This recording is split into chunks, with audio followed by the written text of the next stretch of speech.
Right, speaking of mosquitoes, have you been able to avoid them? Heck no, Alexis. Anyone who is able to avoid them, I would like the secret. You know, I even spray tons of off spray if I know I'm going to be outside, and still, it's like, I don't know, these things are powerful. Anyways, this morning, looking at some fog here along the 281, 5 miles of visibility in Orange Grove, 7 miles of visibility there in Alice, 5 in Hebronville. So nothing that's, going to cause any concern if you're heading out the doors early this morning, traveling in between towns, but just something worth noting there. If you are going to be heading out, may run into some of those patches of fog. Otherwise, upper 70s here for our temperatures, feeling like the low 80s, still got dew points in those middle 70s. So humidity still there, still seeing those mosquitoes all around. We've had plenty of rain lately, so we've got plenty of moisture to build off of here at the surface. Temperatures right now across the area, everyone trending in the 70s, Alice in the middle 70s, George West and Beeville in those lower 70s here this morning, feeling a little bit better up if you take it north. A flood warning is in effect out near George West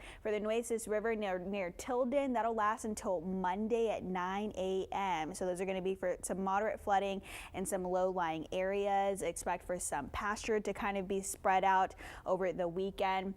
Otherwise, here in Corpus Christi, radar satellite is clear, and that's going to be a trend we see over the course of the day today.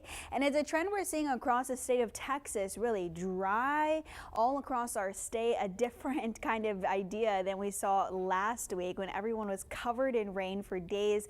And here's the reason being, we've got a low pressure system that's sitting right off the coast of Louisiana. Wrapping around that is very, very dry air. And you'll notice that in this brownish kind of color here that's just sitting in the central part of Texas, filtering in very dry air, sucking out a lot of that deep moisture that we've had lately. And to our north, keeping track of a cold front. You can barely see it, but I wanted to keep it there because it's very up there in North Texas, barely clipping us here this morning. It's going to start to drift on into Texas as we go through the work week, but becoming a stationary front by the time it gets to us. Otherwise, for the day today, all that dry air and, temperatures are going to get up. No rain as we've had in the last couple of days that are going to keep us lower. So we are going to heat on up here pretty quickly.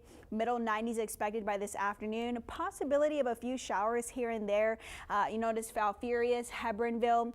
High-res models, this is the HER model, is the only one that's really showing the possibility of some of these isolated storms later on into our morning and then into our afternoon. Otherwise, though, I'm expecting us to stay mostly clear. Those are going to be very spotty. Same trend we're going to see tomorrow, middle 70s as well, mid 90s by the afternoon, mostly clear skies. You'll notice we're not seeing any of that cloud coverage for tomorrow.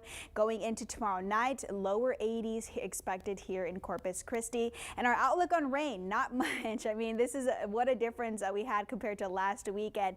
No real rain expected over the next 3 days. Quick look at the tropics. Not much going on, at least nothing that's going to bother us. Tracking a tropical wave coming off of Africa with a 30% chance of development. Officially at peak of hurricane season, it is September 10th. We haven't had much action here in South Texas. Don't let that keep you on your heels, though. Always stay prepared. Otherwise, middle 90s will lead the trend over the work week. Lexus.